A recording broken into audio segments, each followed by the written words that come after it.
This episode is brought to you by Progressive Insurance. Do you ever find yourself playing the budgeting game? Well, with the Name Your Price tool from Progressive, you can find options that fit your budget and potentially lower your bills. Try it at Progressive.com. Progressive Casualty Insurance Company and Affiliates. Price and coverage match limited by state law. Not available in all states. If your fashion wish list lives rent-free in your brain, you need to be on Poshmark. With Poshmark, you're shopping millions of listings from thousands of closets, each curated by someone with their own style. Vintage finds, designer pieces, and everyday staples all in one place. Search for your favorites or let the discovery come to you. Poshmark makes it easy to find what you actually want to wear at prices that feel like a quiet win. Download the Poshmark app today and use code PODCAST10 when you sign up to get $10 off your first purchase. It will absolutely change your life in the most positive of ways. Recently, I've been going through these old videos of my college years, New Year's parties, and just to kind of give you a sense of what's in those videos, the New Year's video is called New Year's Evil, and we had about 10 years of all these videos. This is not like satanic stuff, right? No, there's no satanic stuff. I mean, we did make a horror movie though. It was called New Year's Evil. Horror or horror? Horror. Horror. Yeah, there were no horrors in that. Well. Okay, well, you know. Yeah, but anyhow, so it's such a reminder of how young and stupid I think we can all be, even if we look at the way we act and some of the things we've done. But these choices that we made at that time, back in our youth, seemed really good at the time, and it didn't seem crazy. It didn't seem dangerous. It didn't seem nuts. But in retrospect, I think all of us can relate to those choices that we made, that maybe weren't so good. Maybe they didn't pan out as well, and they weren't so good for you in the long run. And that's really what this episode is about. It's about choices, and how it's not about how to make better decisions or how to make better choices, but it's recognizing that we can't control anyone but ourselves. We can only make choices for ourselves, and we need to think about them and take action and then repeat. Think about them some more. You really just figure out that decision making, it really decides your destiny. It decides where you're going to go. I mean, you can think back of at least something that you've done in your life that has changed the whole path of your life, right? That road less traveled. The thing that, for me, it was maybe joining the military when I joined the Air Force. My whole life would be completely different if I had not joined the military. Yeah, there is a difference between making a choice and a habit. Now, choices can become habits, but just so we're clear on definition, a choice involves making a conscious decision, based on the merits of the different options that are available to you and selecting either one or more of them. These choices can be imagined options or real options even. Now, habits are things that we do that we don't consciously think about. So we could make a choice and make a conscious decision to do something that becomes a habit ultimately. And like you said, we make these choices and they impact our lives. I mean, we are a product of our choices. Now, we all learn in different ways. We all make both good and bad choices. And from the day we're born till the day we die, we make choices throughout our lives. So if you made bad choices, I know for one, I sure have in my life, plenty of them, but it never stopped me from the next, set of decisions where I could potentially make a good decision. So, don't be too hard on yourself, I guess is what I'm saying, is if you've made bad decisions, tomorrow's another day to make a good decision. Hey, I'm going to test you right now on your rock and roll ability, right? I'm going to mention a lyric, and I know you're going to get this right away. You can choose a ready guide in some celestial voice, if you choose not to decide, you still have made a choice. Rush, free will. That's it. Nailed it. Yeah, I mean, that's such a great song and such a great, great lyrics that Neil Peart put out there. But, so if you choose not to decide, you've still made a choice. There are always choices. There are always options available to us. We might not like the exact options or the exact choice, but you can't not say that those are not a choice. It's just something you don't want to do. And what I have found is some of the things, especially as an adult, sometimes the things that you least want to do will have the best benefit for you. Some of the best choices they're tough choices, and they're not easy to act on, but they're so worth it.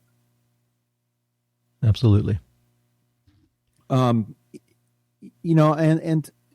thinking about some choices that we regret, Tommy, I'm put you on the spot here because I know that you regret selling some of those Star Wars collectibles back when you were kids. No. Hold on. Wait, you're selling. You have the whole story wrong. Oh yeah, I'm sorry. I regret blowing them up with firecrackers at the encouragement of my friend John Curren.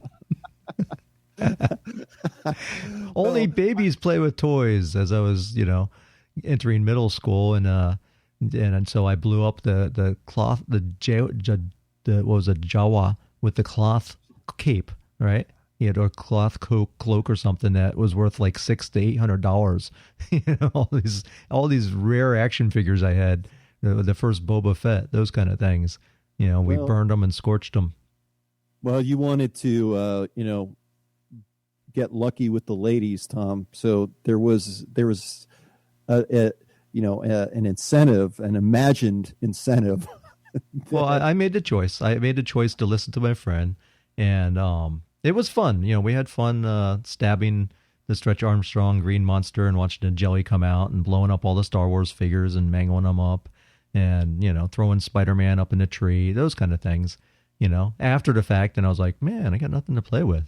If you think about it, Tommy, we were really scientists at that time because, kind of dissecting Stretch Armstrong, we wanted to see what made him so stretchable. Right.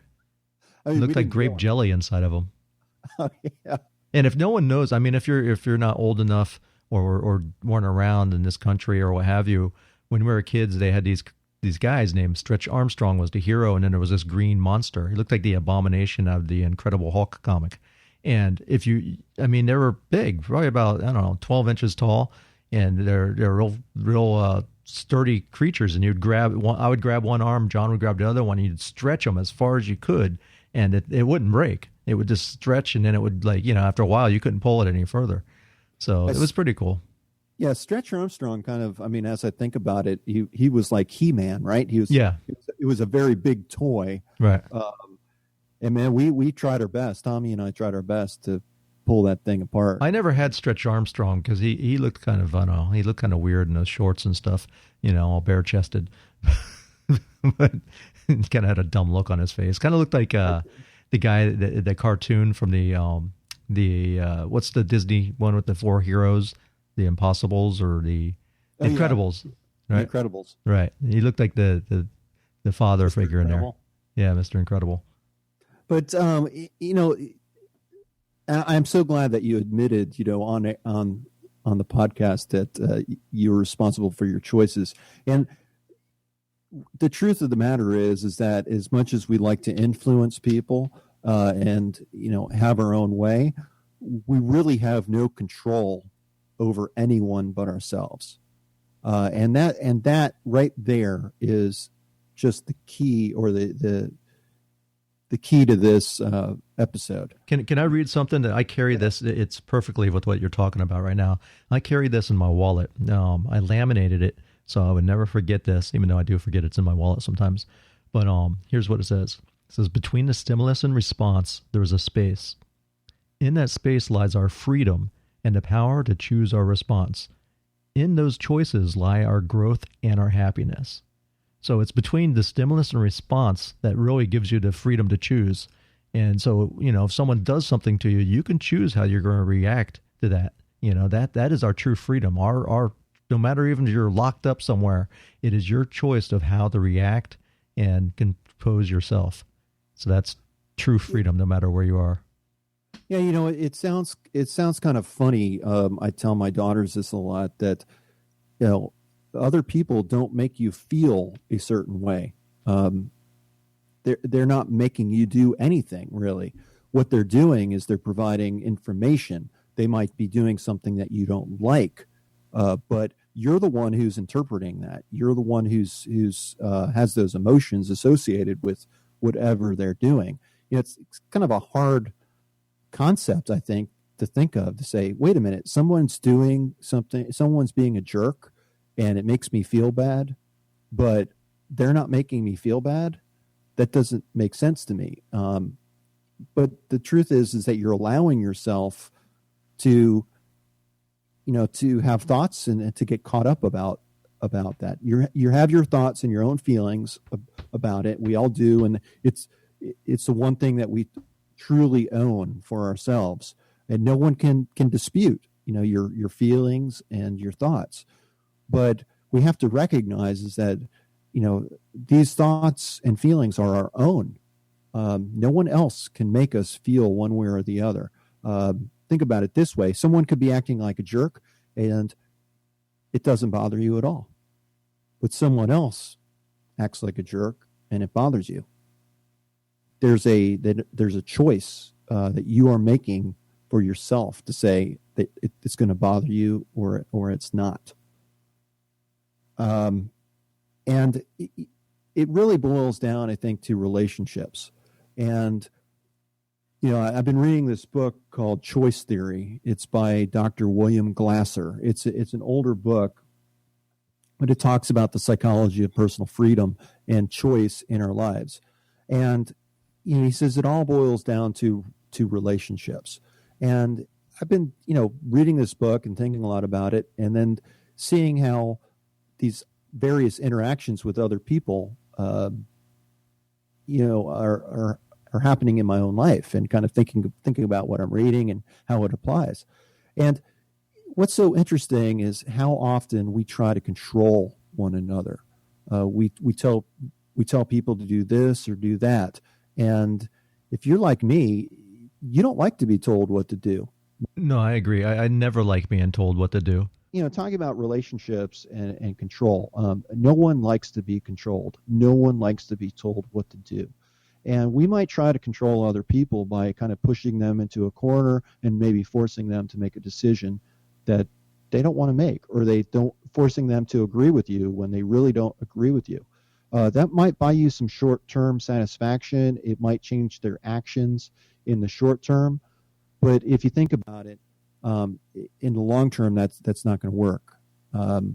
You cannot force other people to think a certain way. You can't force them to do things that they don't want to. I mean, think about people who are trying to quit smoking cigarettes. Until they come to that conclusion in their own mind that they want to stop smoking, they're going to continue whether you like it or not. I think we do this with our spouses. We try to control our spouses and get them to do something that they don't want to. It's not going to work. And I think you're better off just not trying to control people. Control yourself and recognize, hey, you know what? I can't control anyone else but myself. And it's okay if people have different opinions. Everyone has their own thoughts and their own emotions. You can't tell people how to feel. You can't tell people what to think. And in this political year that we're in, you certainly can't change people's political opinions. In fact, I've learned you cannot argue opinion. So I don't even try anymore. It's like I might tell people how I think, and I want to listen to what they have to think, but I'm not going to try to convince anyone or change the way they feel, because it's just not worth it. We talk about decision, and someone, you're talking about quitting smoking. I didn't quit smoking because I never have smoked, but I did quit drinking Diet Coke, and I've talked about this on this show before. But I'm still going strong. It's been over 6 months now that I have not had Diet Coke, and you might sound like, hey, that's no big deal. It's a soda, but what for me it was a big deal. I used to drink 8 cans a day at least. One in the morning when I woke up, another one on the way to work. It was like my coffee. So I was severely addicted to Diet Coke and the caffeine. And people, my wife would always say, that stuff's not good for you. It will make you go blind and absent-minded and all these other things that have never been proven, but then there's always this big debate. It's like, well, is it good for you? Or obviously it's not bad for you, but my doctor said, hey, there's nothing wrong with drinking Diet Coke. But after years of people hounding me, I was like, finally to myself, I was like, you know what? I don't care. This is my one habit that I have. I'm going to drink Diet Coke. But I was driving down the street one day and I saw a billboard, and it was a Coca-Cola billboard. It says something like, like Coke is happiness. It didn't say that exactly. I forget what it said, but it was something that had nothing to do with Coke tastes great. It was trying to brand it so much that it was a lifestyle, and it's not a lifestyle. It's a product. And it was a product that I was spending a lot of money on. I mean, a pack of Coke had gone up to, I think, $5 a case, for a 12 pack at the time, so in essence, it's more expensive than buying gas when you think about it per gallon. So I just decided one day, I was just like, you know what? I'm stopping. I'm no more going to drink it. And I haven't had any. I haven't had like an accident. I haven't had a slip back. I just stopped it. And I'm very proud of that. And I use that as my basis to make other change in my life. I can say, I've done that. And for me, that was a big, big, big thing. So, it's just, and it was a choice, and it wasn't made by anyone else. Yes, other people influenced me, maybe making me consciously think whether it's healthy for me or not, but it was my choice. Yeah. So Tommy, you just quit cold turkey. Cold turkey. Went through headaches and depression and everything else for about a week. Felt like I was quitting heroin, and then I was okay. So what got you through that? Your as it was getting out of your system. I was trying to use one of the the junkie terms because you said recovery. It's like you're having withdrawals.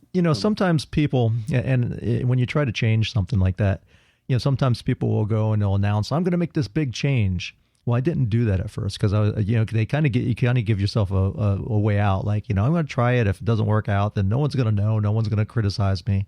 But to myself, I didn't want to go back on my word to myself. And, I was like, I got to be able to make change. I talk about change on this show. We already had a Swift Kick in the Ass, podcast going on. I said, let me live the way that I speak. And, for me, I said, I'm not going to go back. And it couldn't be like half-assed where I could have some here. Even my wife would be like, it's your birthday, have a Diet Coke. No, because if I, that's what happened. I've tried it before in the past and maybe did it for a couple months or if even that long. And it was always something that, we'd go out and I'd have some at a restaurant because, oh, well, there's, what are you going to drink? The waitress is asking you, and I don't drink alcohol per se. So what was it going to have? Water. And everyone's like, water, that's all you drink? But, and eventually you fall off the wagon per se, and before you know it, I'm drinking it all the time again. But I'm not doing this time. Now it's just water, 100%. I'll drink juice or something. I'll drink something that is healthy, but I won't drink anything that's really artificial. My friend's wife, she gave up smoking cigarettes. She said it's been 3 months for her, and she posted something on Facebook saying, how proud of herself that she was. And why she quit is that she was on vacation and she had an asthmatic attack. She couldn't breathe. And it put her in the hospital for a week. I mean, I think it was actually more like 10 days. She everyone else had to, drive home and vacation ended for them. So they left, and she was up there stuck in a hospital, and she couldn't breathe. She was on oxygen. And that's when she gave up smoking. And, I myself, I used to smoke cigarettes, and it's been over, 16, 17 years since I've had a cigarette. And I still have urges from time to time about that. I agree with you. I quit cold turkey. I've talked about this before on the show. and it was hell. But I was sick with a cold, so I was feeling like hell anyway. So you took advantage of that time. Yeah, and you need to. They say you can build self-control like a muscle, just like we do with working out and exercising, where you build your muscles. You have to start small, and you have to put yourself in a position to avoid temptations.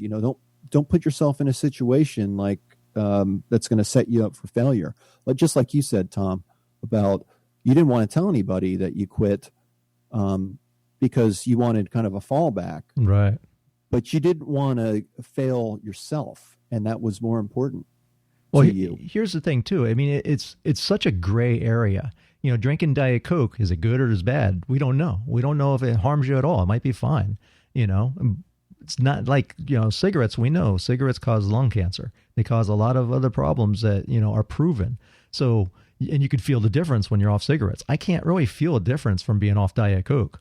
I haven't noticed anything. The only thing that I've noticed is I haven't been sick. But, God, that could just be because, maybe I'm resting better, or maybe I just haven't been around sick people, but it seemed like I got sick fairly often. I don't know what that would have to do with it. And it might just me, connecting the dots. But I think if you're on a diet and you quit something, say you quit, I've tried to start cutting down on carbs. So I said, instead of all carbs, I said, I'm just going to cut out bread, and you can see a difference right away in your body and the way you feel. But that's not always for a habit. If you're quitting, we talked about pornography, right? That's one of those gray areas. If you quit pornography, is it going to make your life better? I don't know. Maybe it helps you relieve stress, but also it might be taking a lot of time from your daily life.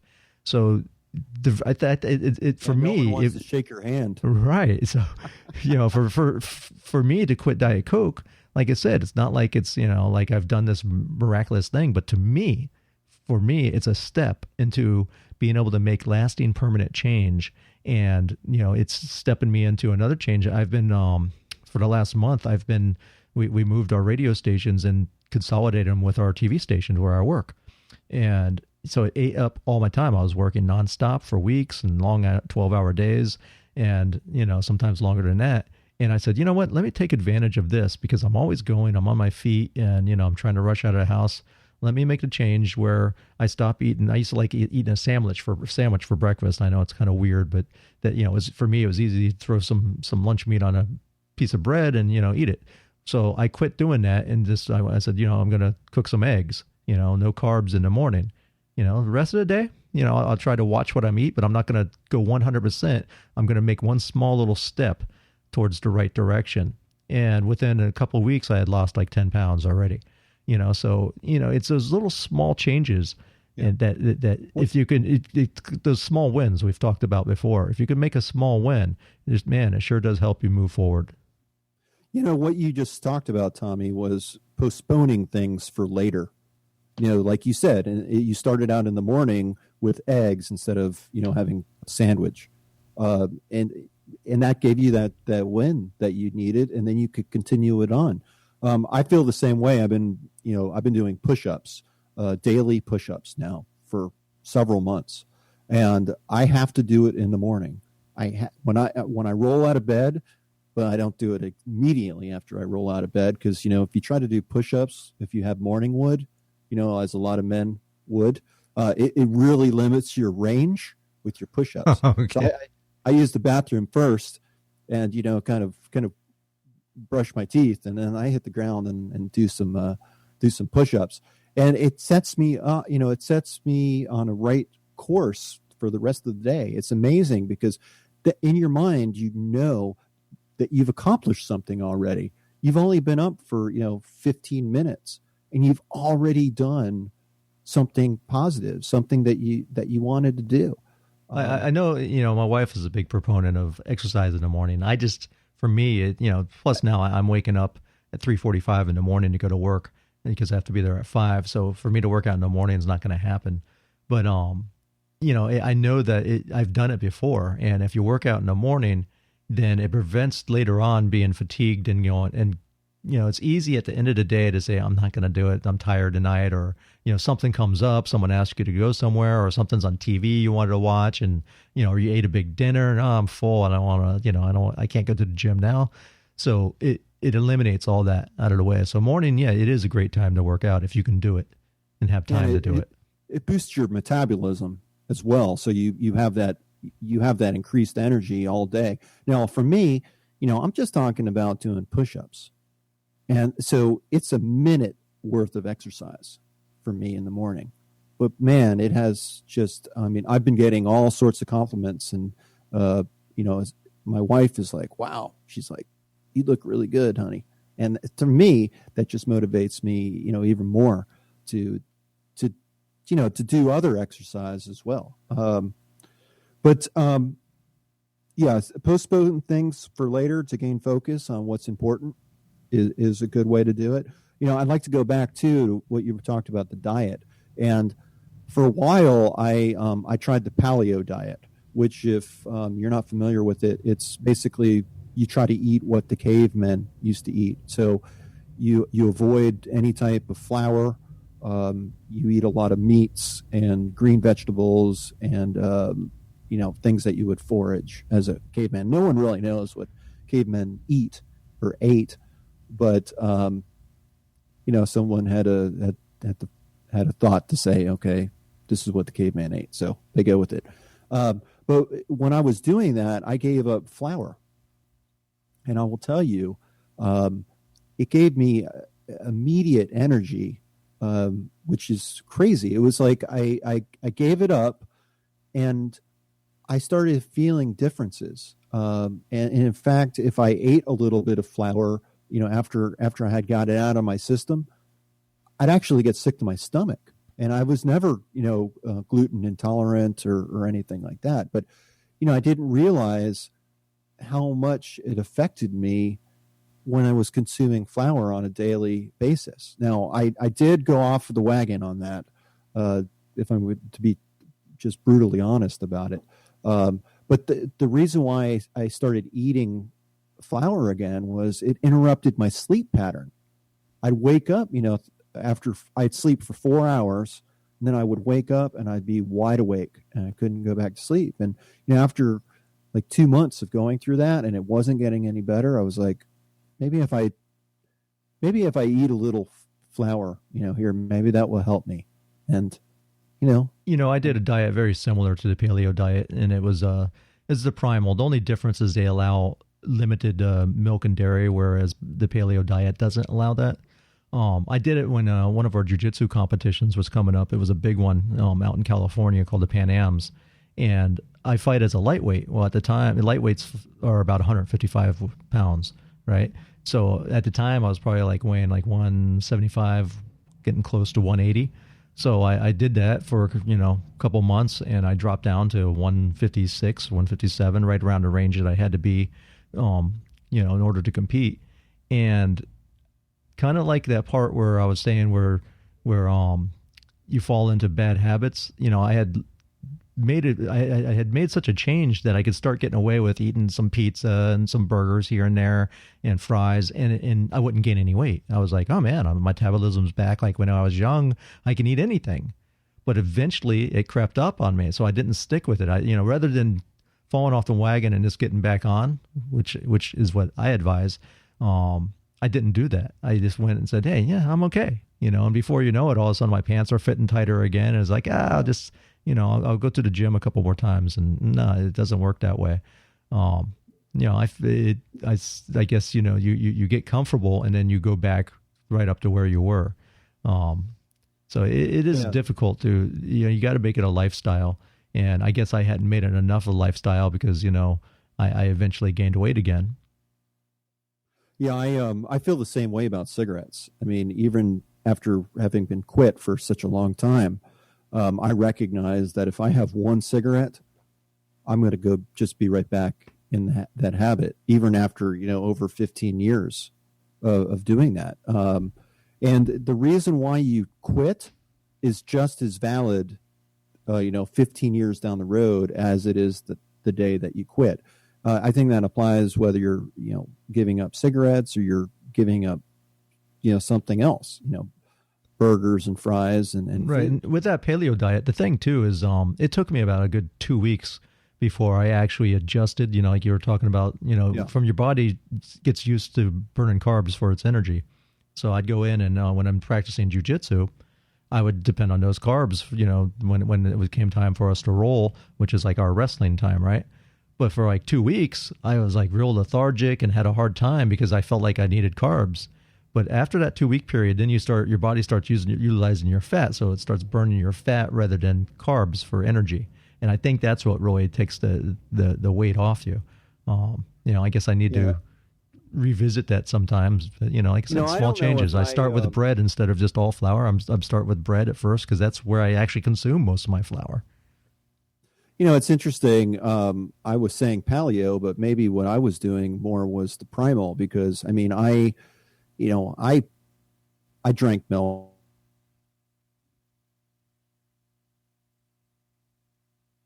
Yeah, with the paleo, you're allowed milk, cheese, butter, so you can take some vegetables and cook them up in some butter. But definitely you get rid of the flour.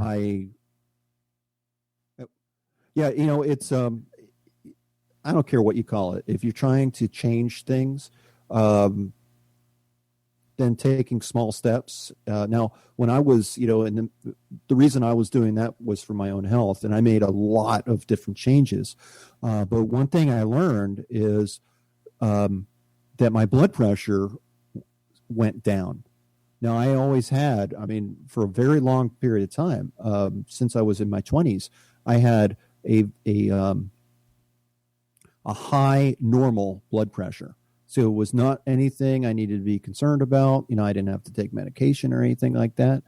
But, it was still higher than it should be. It wasn't at normal. And when I gave up sugar in my coffee, it took me, I had made so many changes. I wasn't sure what it was, but it was just just drinking my coffee black instead of with sugar. I believe that's what dropped my blood pressure down, and it's perfect. It's perfect, and it's great. But sometimes you make changes in your life, and until you make the changes in your life, you don't really know what it's going to do or what for you, or not do for you.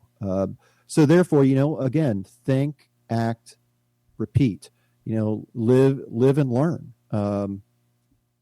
But can I play a little thing I found on YouTube that talks about decision making? It's one of those motivational movies that people make. But I thought it's kind of inspirational, and our audience might like to hear it. Sure.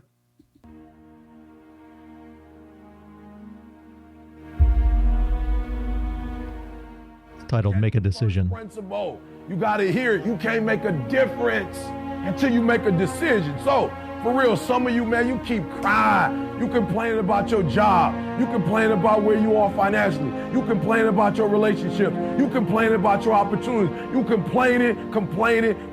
Listen to me. You murmuring and complaining. You complaining. Shut up. Stop complaining and do me a favor. If you want to make a difference, all you got to do is one thing. This is how you get started. You want something different? Listen to me. All you got to do is make a decision. That's it. And for those of you who've been making the wrong decision, all you got to do is make the right decision. But if you want to make a difference, make a decision. Are you hearing what I'm telling you? Truth, right? Yeah. You still with me, John? Oh, yeah. Okay. I thought you were going to say something else after that. I thought you were going to drop some wisdom on me. But no, I thought that, I think that was very valid and very on topic for what we were talking about today. So hope they enjoyed it. Yeah, I could still hear it. Oh, that's unknown to our audience. It's just the way I have my mixer set up. John was being fed a pre-fader feed, so that's why he was out of it. I was like, dude, did we lose our connection again, man? Where'd you go? No, I understand. Sorry, that was my bad. It's like I'm trying to listen, and I'm talking over it. Man, come on, dude. It's actually a 4-minute video. I didn't want to play all 4 minutes on our show. If you want to look up on YouTube, just type "make a decision" motivational video, and you'll find it with no problem. So I liked what he said, and it really, if you're trying to make a change and it's not happening for you, there are two things that you could do. It's really, really simple. You can either change your expectations of what you're trying to do, or you can change your behavior. It's really simple in that way, but we know the reality is quite different. If you're trying to lose weight, there's a simple formula you can follow. You basically eat less, you exercise more, and you're gonna you eat less, you take less calories in, and you give out more calories than you're bringing in. But you're going to lose weight each and every time. It's foolproof. But we know reality is not like that. It's much more difficult. Yeah, change is very difficult. It's not an easy thing. That's why we advise taking it small and taking small steps and building up to it. Yeah. So if you're trying to change, be prepared to live with that choice. And when I was reading about this, I was thinking about when you go on a car lot to buy a car, the salesman is going to pressure you, and they're going to want you to sign on the dotted line and buy that car. You have to go in there prepared. You have to know what you want. You have to know what you're going to pay, and you also have to be prepared to walk away from that deal if you don't want it. Otherwise, you might get stuck with something that you don't want. That's not the right decision for you, but you give in, and then you have to pay for that decision, usually in a monthly payment. But be prepared to walk away from that deal, and you're going to get a better deal because you know what you want. Go out and get it, and don't settle for less. There's some steps you could take to help with self-control. One thing you could do, and I think it's probably the biggest, is manage stress. We don't operate very logically when we're emotional about something. So if you're stressed out, if you're emotional about something, you probably need to take a step back and give yourself a little time, think about things, and don't let that stress and that emotion control your decision making. Second of all, create a plan and then stick with it. I, for one, am extremely excited about this year because at the end of this year, I'm going to be reaching a financial plan that I put in place 9 years ago. I am so congratulations. Happy. That's a big deal. What my wife and I set out to do 9 years ago was to not owe anybody any money, and have money in the bank. That was our goal. And the first real step of getting there was to pay off all of our debts. And at the end of this year, we're going to have all the debts paid off, and the only thing that we'll really owe is on the house. But since we paid off all the other debts, I'll be able to accelerate our mortgage on that and move forward. So that's huge, and I'm so it's so amazing to me. And it was definitely small steps taken in that, and a lot of steps that took us off the path, but for the right reasons. Like we moved, we bought a new house during that time. We didn't do anything for our financial plan, but we didn't do it for the financial aspect of it. We did it for our kids so they could live in a better neighborhood, go to better schools. And it wasn't for us, it was for our kids. And now that was the right choice to make.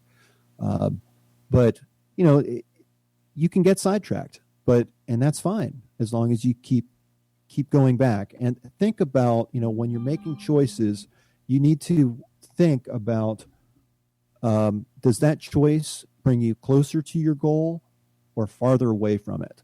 And, while I'm on that subject, I think that I might as well just say, this is why goals are important. So you can make better decisions based on those goals, make better choices. You make better choices when you know where you're headed. We mentioned this earlier as well, especially Tom did, as far as the importance of sleeping, exercise, keeping yourself healthy.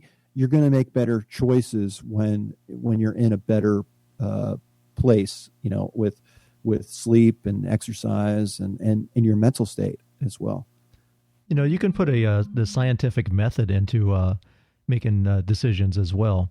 If you look at any science project or anything, I know if, I have a 12-year-old son and I've gone through all these procedures, but there's 3 basic procedures that would help also with the decision-making thing. If you look at the observation phase where they agree on the terms, they figure out what they want to talk about.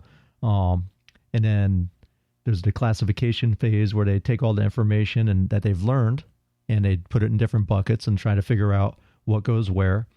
And then there's the definitions phase, which is like figuring out what makes things happen. So take, for example, when man wanted to learn how to fly, right? What do? We observe birds and other creatures that fly. Well, they have wings and they have feathers. So, you see those pictures in the drawings of, or Icarus, the people that make bird wings and they try to jump off high objects. And what do? They crash to the ground because feathers aren't really what made it happen. So by, more by taking all the information and looking at it, they finally discovered, actually it was a scientist that was in fluid mechanics that discovered what actually caused flight, and it had nothing to do with the wings. It was the shape of the wings.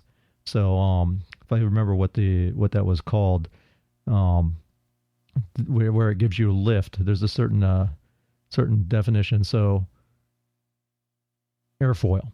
That's it. Where the shape of the wing. So when this scientist discovered that, he was doing it through fluid, but he realized that the shape was causing it to cause lift and lift the wing up. So then the Wright brothers got the idea and say, hey, well, let's create that shape of their wing on our structure. They made the first airplane and they gave it propulsion. So they allowed it to move through the air and had a steering wheel and everything and created the first airplane.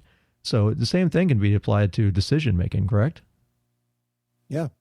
Absolutely. It goes back to what I was saying before. Think about things. Look at your choices.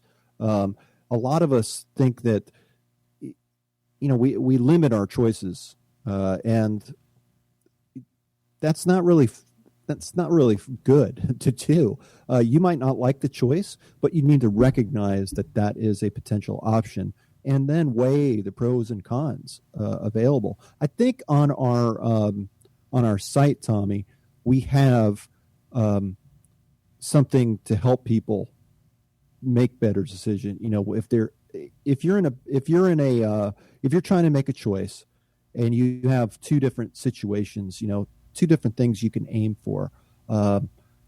There's a sheet that you can fill out. It's a strength, weakness, opportunities, and threats. The SWOT analysis, yes. Yeah, SWOT analysis. And you can write down the good, the bad, and the ugly about that particular situation, about what you think you're trying to do. And that can help you a lot make a decision, because once you start to think about things and writing things down that way and kind of organizing it, sometimes the solution just comes to you out of that process. It makes finding an answer a lot easier, and it makes it kind of, for lack of a better words, just idiot proof. When you look at look at the full picture, sometimes one picture will pop out and say, yeah, this is absolutely what I need to do. And if you want that, just go over to swiftkickinass.com, opt into our email list, and that will allow you to get onto our membership site, which is free. And inside there we have courses and the spending tool that tells you how to manage your finances that John has been using for the past 9 years in order to accomplish, financial freedom. So I think there's a lot of good stuff. If you head over there, you won't be disappointed. Like I said, it's a full membership site with lots of stuff, and we're constantly going to be adding more stuff into it. And it's all for free. Yeah, and we're going to keep on adding to it as well. So I think there's going to be a lot of good stuff out there, especially as we build it. One last thing. Okay. I saw of course we don't have sponsors or anything like this, so this is not a plug for this show, but I got turned on to this new show on all channels, the Weather Channel. I was watching this show this weekend, just kind of was surfing around, and the title of the show caught my interest. What was that? It's called Three Fat Guys in the Woods. I've seen that. It's a funny show. I've actually seen that. I was like, that title, I was like, it just piqued my interest. I was like, Three Fat Guys in the Woods. What the hell is that? And so, I watched it. What the show is about is the host is a survivalist, and he takes three fat guys and takes them out into the woods for a week. And for the first couple of days, he teaches them survival skills, how to create fire, how to create shelter, how to find water, how to find food. And then they have, after the 3 days, they go out and they spend a night by themselves where they have to create fire. They have to, build their own shelter. And I just found it so interesting. It was really entertaining. But this one guy who was on the show, he recognized that he needed to make changes in his life. And one of the things that he was trying to do was he was trying to quit smoking. And it was great because he just was like, I'm going to be out in the woods. I'm going to be, my mind is going to be occupied with just surviving, and I'm going to quit smoking for this show, or for himself. And it was, I thought that was really great, and I think that's a great approach. If you're trying to change behaviors, do something to take your mind off of what you're trying to do. It'll make it a lot easier. I mean, when you're just trying to survive and you're fighting to, start a fire or to keep out of the elements, you're not too worried about smoking a cigarette.